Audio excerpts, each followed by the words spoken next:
So ingakho uJesu umefika nje uzwe ekhuluma ngokukholwa uJesu. And uma ukhuluma ngokukholwa nokumthemba uNkulunkulu into eyodwa nje leyo mzalwane wami. Kusho ukuthi ngamanye amazwi uNkulunkulu uyafuna ukuthi umthembe. Sengisho ukuthi ubeka ithemba lakho kuye.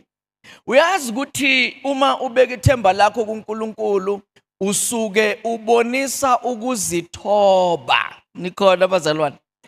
Kusho ukuthi ngamanye amazwi umuntu ongalibeki ithemba lakhe kuNkulunkulu uphethwe yini lo muntu? I-pride.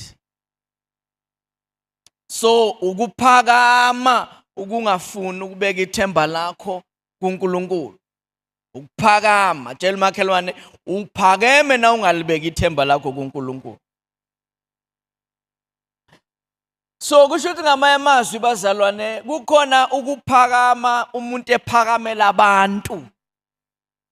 Kodwa kukhona ukuphakama umuntu ephakamela uNkulunkulu.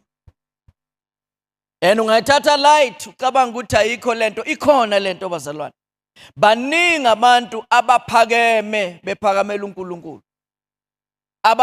Abasiboni isidingo sokuthi babeke ithemba labo kuNkulunkulu. Ababoni isidingo sokumthemba ngezimpilo zabo.